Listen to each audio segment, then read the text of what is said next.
is 11:56 p.m., which means it is time for your nightly dose of acid rain. Here we are in the Great Crystal. I have been wandering around for several hours, as I'm sure you can tell by the time, compared to the previous dose. Basically what I've had to do is I have been running in a loop. I would go through this entrance right over here. It leads to one room, which then leads to a second room, which leads to a third room, which then leads back to here. Each of those rooms is filled with 5 mom bombs. And so after 18 loops, I have killed 256 enemies. Or I guess 256 enemies have died. Technically I didn't kill them all because they would self-destruct, but that's neither here nor there. And now, finally, here is the Larva Eater. Let's take him out. After, of course, I re-equip my bubble belts. Because this guy's probably going to be tough. Tough enough that I'm going to want to be wearing a bubble belt. Who's out right now? Who is it? Bosch? Yeah. But yeah, so I've been chilling, you know, watching some Red versus Blue. Eating some popcorn, you know, just having a great time whilst I run around and let these guys kill mom bombs. It's really been very dull. It's been some dull moments, but that's all right. I entertained myself just fine, I think. Yo, Bosch, what are you doing? Oh wait, no, it's Balthier. Bosch, why aren't you using Blizzaga like the rest of us? Are you shy? Are your magical abilities just not that great? It's okay, I understand. It's fine. Hey, you know, Bosch, instead of doing that, could you get rid of this sap thing going on? I'm not a big fan of it. Thank you. So yeah, this guy's not too bad, but definitely if I had half the health I have now, I'd still be a little bit upset about it. Because, geez, I just don't get it. I don't get how you're supposed to be able to, well, whatever. It doesn't matter. So yeah, this is the culmination of hours of work right here. Is this battle, if you can call it that. This beating that I'm giving this. What the heck was that? Oh, invert. Wonderful. I got all of my magic back. Thank you, Larva Eater. Why are you called that? What larva have you been eating? Thank you. Not even a trophy game. So difficult to find. Not even a trophy game. And that's that. Check out that clan primer.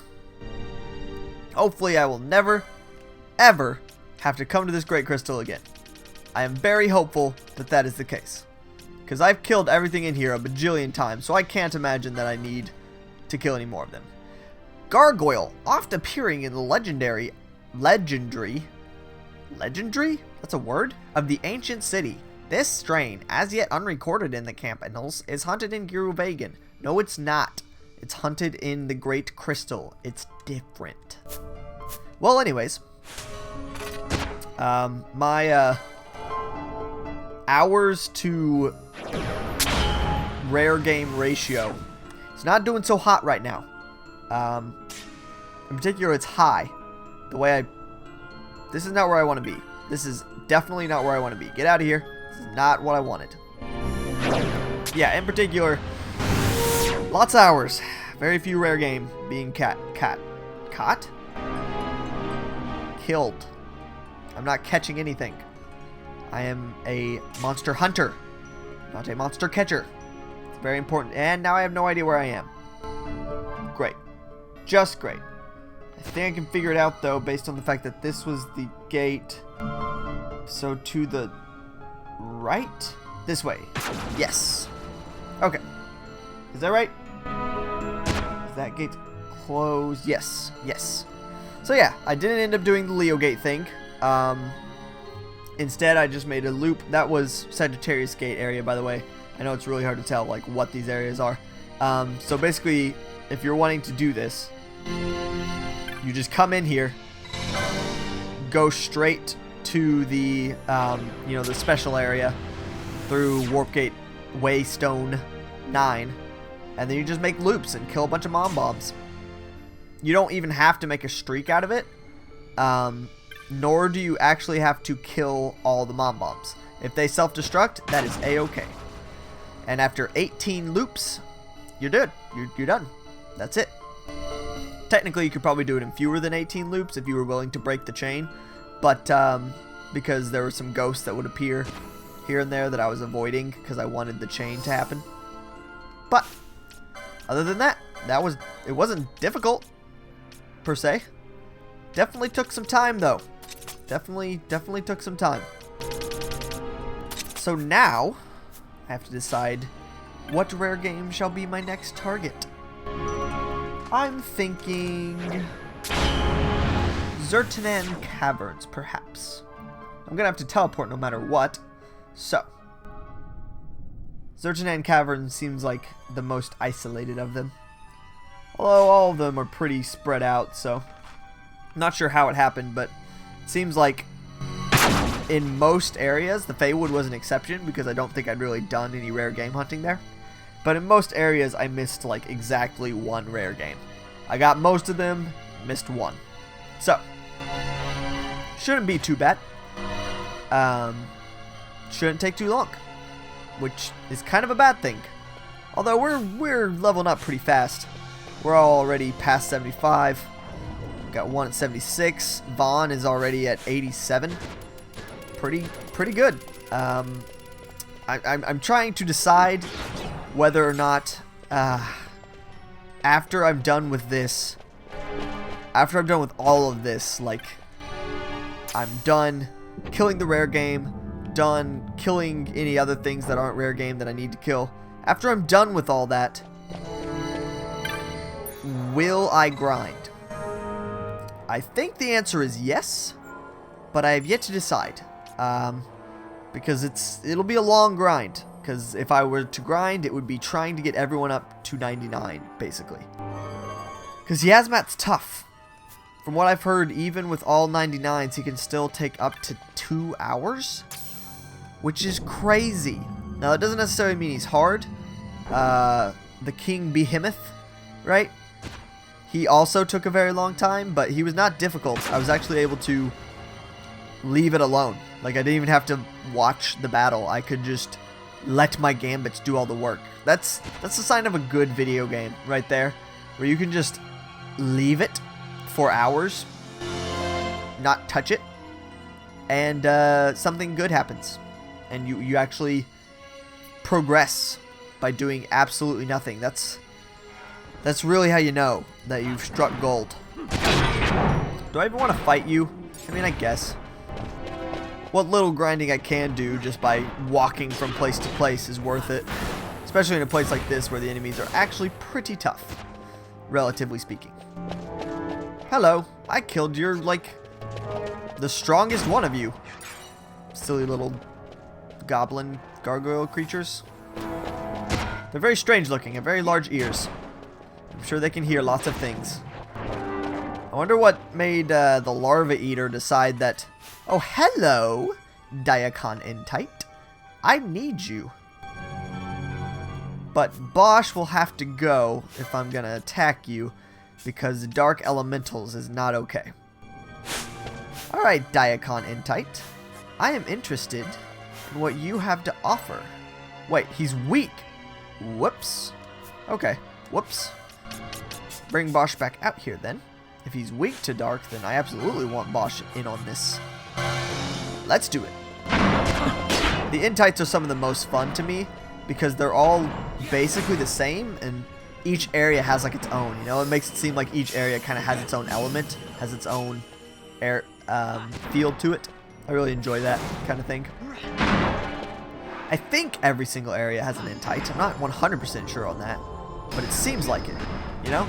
Like, it seems like pretty much every area has something. It's a fire Entite, or an earth Entite, or an electric Entite, or a holy Entite, or a dark Entite. There's just all kinds. Where am I going? Am I going the right way? I am not. This way, then. Let's check out that bestiary. What do you got? There we go. Diacon Entite. The power of holiness is salvation. The power of holiness is its faith. Worship it, and it will be an absolute. Worship it, and it will know no doubt. Yet strike it down with the power of darkness, and its eye will open, and it shall know fear. Holiness fearful shall surely offer the shining electrum to you. It did indeed. It gave me an electrum, so that was great. So, I'm not sure what that was trying to tell me, other than I guess that if I had worshipped that glowing ball of holiness energy, it would have been invincible. So, guess I'm glad I didn't do that, because that's not what I wanted. Much rather have my electrum on hand. Alright, mithril golems. Now is the time for death.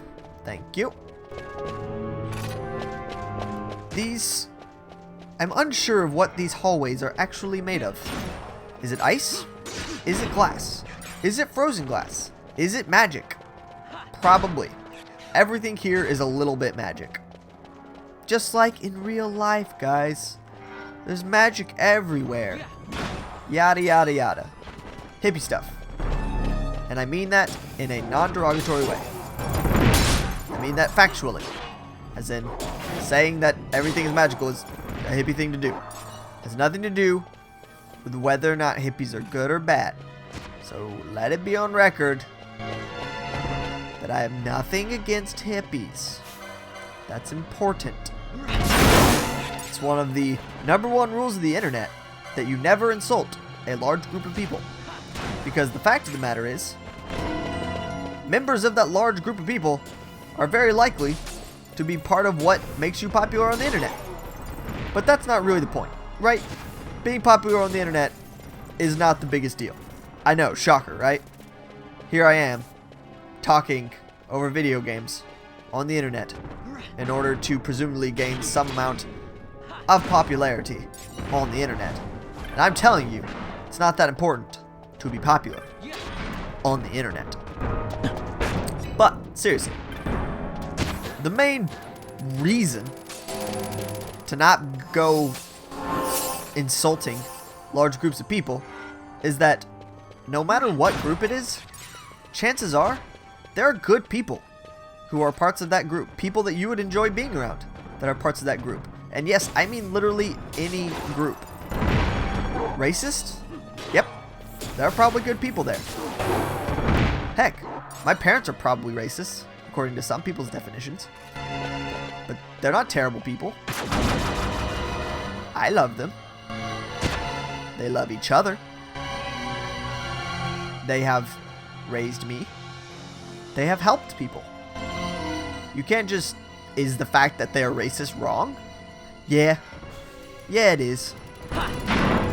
But the fact that someone's wrong, the fact that someone holds an incorrect opinion, even a horribly incorrect opinion, right? Even a horribly, like, detrimental opinion that hurts others, that doesn't make them any less human.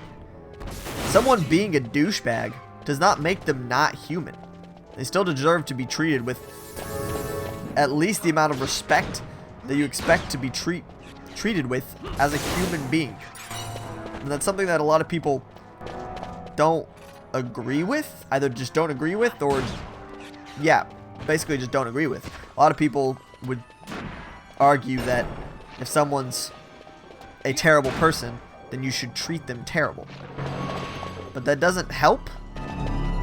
Treating a terrible person terribly does not make them a good person. It just makes them sad and hurts them. And causing the person who caused you pain does not fix the pain that was caused to you. Hopefully that made sense. But I think you get the gist. The whole classic 2 wrongs don't make a right shenanigan. But regardless of even right and wrong, just in terms of the outcome, 2 wrongs do not provide a better outcome. 2 wrongs provide a distinctly worse outcome. So regardless of whether you're more of a pragmatic kind of person, or if you're the kind of person who worries about right and wrong, chances are being revenge mean to someone because they're not a good person is not going to help. It's not going to help at all. Just a word of advice from your daily dose of acid rain. That applies to anything, you know? Positivity goes a long way. Where am I? Okay. Wait. Okay. What is going on? Why is everything glowing so much? Wow, that was intense. This Daikon Intite really went all out. Hey, buddy. Can you stop with the light show? It's freaking me out a little bit. It's a little bit too bright. Oh gosh, here it goes again. That didn't do anything, bro. Or did it? Maybe it did. Well, you're dead now. Sorry about you. Didn't really need to kill you again. Gave me a lot of experience though. 4,000. Wow. That's awesome. Glad I killed you, I guess. I want that sword. You know? That looks awesome. Like, if you hit someone with that sword, I'm not sure how likely it is that you'll actually cut them, but they're definitely gonna die. Definitely gonna die. Because if you're strong enough to lift that thing, and you're strong enough to swing it, that's a lot of force, and whoever you hit it with is murdered immediately. Look at that thing. Butcher knife. The size of my body. That, like, when they lay it down, that is literally larger than Vaughn's entire person. That's awesome. You can tell when you're watching, like, anime or playing a video game, the awesomeness of a character is directly proportional to the size of their sword. For the most part. So if you see a large sword, you're like, yep, that person is awesome. And will probably kick some serious booty. But also, they're probably not the main character. In general, main characters are more subtle than that. Instead, you have things like Kirito, Sword Art Online, where you have like skill, right? That's your big deal, is you're skilled with your weapons. Right? Having a giant weapon is a cheap way out. There are exceptions. I mean, I guess Bleach, although his sword's not exactly the biggest. Inuyasha would be probably an extremely notable example. But anyways, I have made it out of Giruvegan again.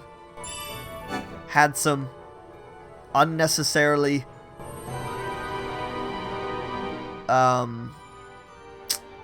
peaceful thoughts while running through there. And I will now be teleporting to Zertinan Caverns. So, on the next dose of Acid Rain, I will continue my monster hunt and get to run around somewhere that I don't think I've ran around since I started recording. So, I will see you then.